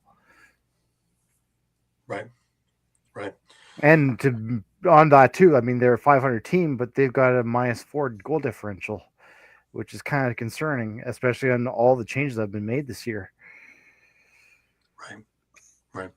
Yeah. Now, I have a fairly, well, shall we say, controversial in my picks too. Georgia, I think, is better than they have played so far, and I think you just saw it this past weekend how good they can be. And they're sitting at 3-3 right now, but they've had next to no scoring for, if not half of those games, more than half of those games. And we have seen very little production from Brian Cole. We've seen very little production from Lyle Thompson up until this past weekend when everything all of a sudden the stars started to align. And you take a look at, Caleb Benedict. I've been touting him for 2 years now. He's healthy. He looked great on the weekend. Nolan Byrne, he's new, and he just is fit right in. Brian Cole, we talked about. Torrin Ecclestone, just back. Jacob Hickey, moving up and always seems to be in the play. Shane Jackson goes without saying, former MVP. Jordan McIntosh for transition is there. Keen Moon comes out of nowhere, and he looked good. So, there's a number of Kazen Tarbell, another transition gun. Lyle Thompson, of course. So there's all kinds of things there. Now, we haven't even talked about a guy like Ben Trumbull, who they've got listed as a defenseman, but I've seen him really, good hands. You can easily throw him up as a forward in this mix. You talk about Seth Van Scheppen, who's, is he long in the tooth? Not really. Been around for a while, but, still a young gun, so to speak. But the one thing that Eddie Como has been able to do over the years is stockpile picks, and for just such an event. If they think that they can go just that little bit further, they're just as shrewd as a chugger is in Buffalo to pick up the right piece at the right time to go on that run. I think they're primed to do something. Lyle Thompson said it best in the post-game interview on Saturday, going, we're basically a young bunch of guys. They're just trying to find it and get it together. And it's taken them a little ways, a third of the season. But if Saturday is any idea of what's about to happen, this is going to be one exciting, explosive team. And a few veteran pieces to help with some of the youth that's in there may not be a bad thing. And they have enough in the thing. I don't think it's going to hurt them if one or two of those young guns get moved around to get an opportunity, because they may not get an opportunity to do it here in Georgia. Defensive-wise, I don't think they have any problems. They haven't given up many goals, and Brett Dobson's on his game. Where I see a bit of a problem is if he gets hurt. And I don't know if Devlin Shanahan is the answer. He certainly wasn't the answer in Buffalo. And then he gets confusing because he has a great summer. And then he comes back and is sort of, because it didn't look great even in this one here where the game was already sealed this past weekend. 5 goals on 10 shots is not, lighting it up in my eyes, unless you're on offense. So I'm wondering if maybe there is somebody out there as a backup, not as a starter, but if you want to shop around to get a backup just in case. And, get yourself in order there. Because I just, God forbid Dobson gets hurt and, he's physical. He's a physical player. He's also a diabetic. So there's a number of things that can go wrong if the things aren't aligned correctly. I'd hate to see something like that is what derails a good run that Georgia could have this year. Now, looking at Vancouver, and I would put them as my disappointment of the year. The one place I would expect them to win is home. Where are they getting their losses? Home. Both of them are there. You have all the pieces to have an absolute all-star team. We talk about some of the other teams that are all-stars and, Buffalo and, all these other things that are, one layer after another, Toronto in that respect now. But you take a look. They just made a deal and got Max Adler, so they sorted out their face-off spot, did they? Keegan Ball, Reed Bowering, Adam Charlemagne-Beatties, Peyton Cormier, who has seen very, very limited action, and I don't know why. This guy set all kinds of records, NCAA. He did all kinds of great things in OJLL. He's primed and ready to take the next leap, and for some reason, we can't seem to find a spot for him in any one game. Curtis Dixon, of course. But over the last number of years, later in the season, age creeps in. Will he still be, doing what he's doing now? And if the team isn't winning with him doing it healthy, they sure as hell aren't going to do it when he's not. That worries me a little bit. I look at some of the defense, right? Well, never mind Jesse King also, right? Marcus Clarich.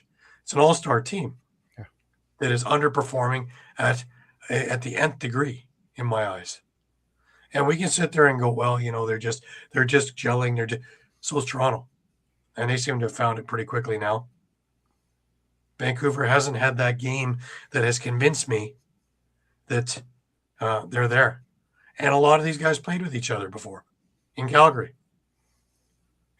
They know each other. They respect each other. They have all the talking points are great. And then we come up with these games, and if we just take a look, the opener, the big touted opener, they lose to a wounded Colorado team 10-7 at home. You go into Las Vegas and you just, you annihilate them. But you go into Oshawa and you are lucky to come away with an 8-6 victory. You play a, quote unquote wounded Calgary team and you come away with a 1-goal victory there, 11-10. You go into a wounded San Diego team and you lose 11-9. Does it get easier? Well, no. Now you have Ottawa, who's rolling right now. You have Rochester the next week, who, after a bye week, with the exception of the second half that they played against Toronto, has been looking absolutely stunning this year.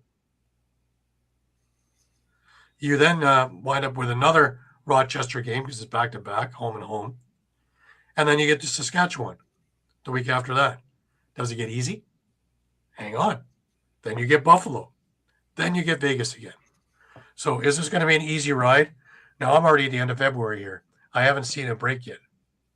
I haven't seen a game where it's like, yep, that one we just mark it off. I worry about that. Should we be looking at, all right, keep the main pieces and see what we can get for some of the other pieces? Maybe some of the older pieces in there. Maybe it's, I would move out things. I want to see Peyton Cormier in the lineup. I want to give him a chance. It's going to be sink or swim. And if he's not going to be an avid piece for me, then he's one of the pieces I cast off. And I get whatever I can. Hopefully as a first-round pick, I'm still able to get quite a bit because you just take a look at the lineage. I would look at some of the other, I just got Jesse King in there. Yeah, I just got Curtis Dixon. Well, if it's not working, it's not working. And I know I can get a lot from another team for the future. And I'm starting to wonder when is the mark? Did I start looking at that? We're at the third mark now. Do we wait till the half mark? If the things haven't improved, great. If they have improved, never mind. And we just keep going. No harm, no foul. But my Spockian eyebrow is already raised on a team that we just touted as making, winning the summer. Them in Vegas were touted as winning the summer. Vegas has had problems. Vancouver's had problems. And this is on established players. It's one thing if you're doing it in the draft. Like I say, I keep bringing up Toronto, but 3 first-round picks. 2 of those first-round picks are in the lineup. One hasn't even come in the lineup yet. The other first-round pick is from last year's draft. with Sam English. His brother Ty still to come next year with the other first round pick that they have. So they have an entire facelift over 2 years and already starting to look like they're reaping the benefits. So when is the cutoff point, do you think, that Vancouver has to go, okay, we have to see what works, what doesn't work, and then we can start looking at what we can get package value and move there. Because don't forget, you have a fickle fan base. Now, it's a lot easier to get them there because they're on SkyTrain and they're downtown and they're here and there and blah. But they're still, everybody loves to go to a winner.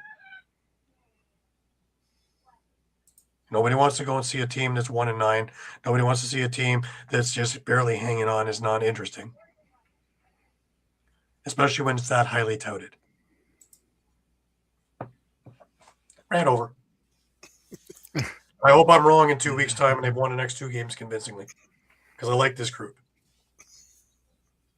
But Maybe I think that's a good. I think it's a good point. For in the case of all of our picks, the point you made about seeing what's working, seeing what isn't working, and potentially making moves to cast off what isn't working. right. By It doesn't the have time to be wholesale changes.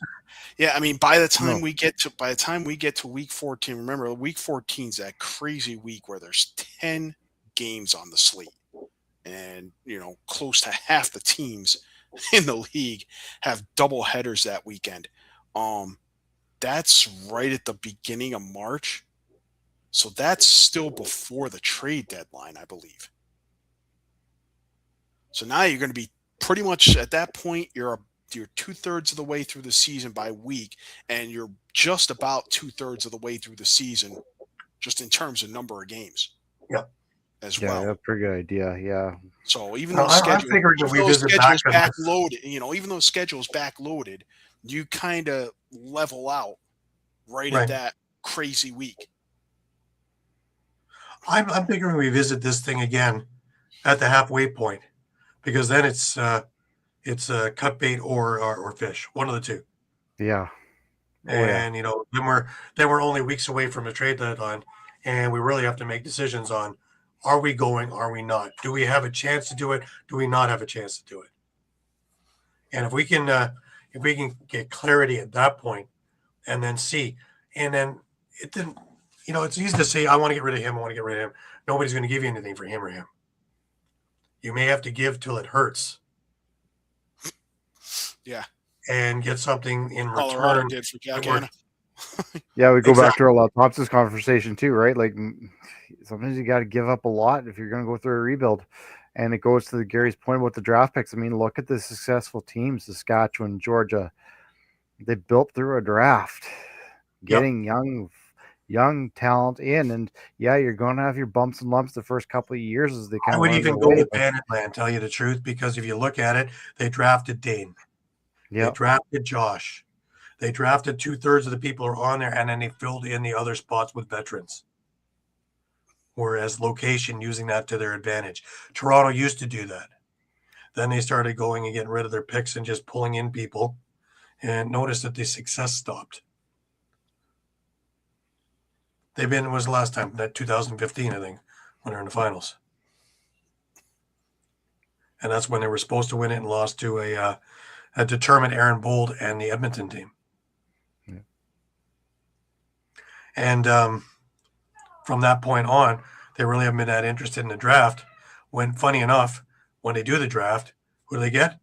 Challen Rogers. Who do they get? Josh Dalwick. Who do they get? Sam English. Who do they get? CJ Kirst. Owen Hiltz. Ty English. They're very successful when they do use the draft, but it's a lot easier when you find somebody else's first round pick and just trade a bunch of people for Mark Matthews.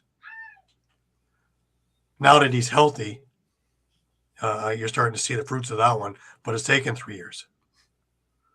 Because before that, far and away, Saskatchewan laughed their way right through that trade. Yeah, I mean, what they get, a young guy in Zach Mans who was just chomping at the bit. He just needed floor time. Yeah. Same thing I hazard to say, but when Brian Cameron finally makes it into the lineup, we're going to see the same thing there. But, there's only so many spots on a roster. And right now with this new resurgence of first-round picks, Toronto has to do what they have to do. I may not recognize the team by the time they're done after next draft. But it's a long time in coming. And there's an enthusiasm. There is a invigoration. When I watched, Latrell Harris is on the IR, but the last guy off the floor yesterday was CJ Kirst. And he was signing and taking pictures with everybody out there, anybody who wanted him, take as much time as he. And there's Trelly just waiting at the door for him to come off the floor so that they can go and walk back and celebrate. The team didn't do any of the celebrations in there until everybody was in. They waited till Kirst came in. That's the youth and vigorous. I was talking with Rylan Hartley after the game, and he kind of knew that the things were going to change because Cod was his coach in Orangeville. And the one thing he said about the Toronto team is they don't quit. They never quit. It doesn't matter if you're down, doesn't matter if you're successful, just don't quit. Good things will happen eventually. Just don't quit. How many times have we seen teams that just go, meh? Those are losers. Character. How many times have I said it on the show? Character wins cups. If you don't have character, you do not win. When you play for the front of the jersey, not the back, you win. That's when guys will do anything for anybody on their team. That's what Saskatchewan's got. Is it lightning in a bottle? Not really. But to get the right chemistry in there so you have character, that's what you need to look for. Doesn't always mean you have the top 3 scorers in the league. That's not going to win in the playoffs. Bandits have proved that a number of years. I don't think they've been at the top of the league once when they've won the championship. Derek Keenan always says rock. They knocked Toronto off twice when they were number 1. Character. Yeah. Buffalo had character. I was going to say Derek Keenan always says rock, chisel, hammer. Just put in the work. That's it. And be ready to do something for your teammate. Yep. It's not about you and your contract. It's nice, but it's not the reason. Lacrosse of all things, where none of us are getting rich. Right? If there's any quote unquote real team sport, that's lacrosse. And we see it. And you see the teams that are successful. And you see the teams that should be that aren't. And then you hear about chemistry. Well, chemistry is a weak term in my eyes. Character. That's what wins championships. The character of your team. It goes right on up through your coaching, through your management, character of the organization. If they care, it's easy to see if they don't. If you fake it, people know it. If you're going through the motions, people know it. And then you lose your fan base. Character. And it only takes one to kind of throw it off, right? Right. Oh, yeah. So I say we'll revisit this in a couple of weeks' time when we're at the halfway point, when it means a little bit more and we have a few more games under our belt, because there's some interesting weeks coming up. And I think it's funny to say it here. Here we are in week 7, week 8, and we're talking about pivotal games. But really, when you have no divisions and you have the kind of parity that this league has, every game is important, because you may only play that team once, and that may be the tie break that makes you into 8th from 9th, that makes you 4th from 5th for home floor. That's the difference. So when you're looking at, oh man, if only we could win that game in week 21, if you could only win that game in week 2, maybe you wouldn't have been in that position in 21. So everything matters. It's just we don't put the emphasis on it. And maybe we should. All right, let's leave it there. A great week, guys. Some great conversations. Some great thought. Great ideas, Mike. I want to remind everybody that we're on Facebook, we're on Twitter, we're on Instagram, we're on Thread, we're on YouTube, as well as being on www.streampunkentertainment.com. Please visit us, especially on our flagship on Facebook, 3, 4, 5 times a day, as the news is always changing. And it is our privilege as well as our pleasure to keep you up to date with accuracy and speed of what is going on in our leagues. We are your one-stop shop for all things lacrosse. We are your Costco of lacrosse. That brings us to last words. Mike, let's start with you this week. Final words. I'm looking forward to a better week, pick'ems wise. I'm with you, Yeah, brother. next week. Aren't we all? But no, I mean, you hit the nail on the head with every game counts, and it can't. I mean, here I am talking about buying into San Diego, and they're going into a home and home with Philly, and you can't just walk in there thinking that just because Philly's next to last in the league that it's going to be a walk in the park. Yep. So right, it's going to be very interesting. We talked about that last week with Pat, and I think if Pat was here this week, he couldn't make it due to work commitments. But if he was here this week, I think we'd have a little bit of a different take. Now that we've seen the San Diego team that seems to have the right end upward, and again, it comes down to why they really didn't make any of our lists. Well, one list, but as a buyer though. So if it was another game like last week, I'm curious if that would have been on the seller side, Mike. for San Diego,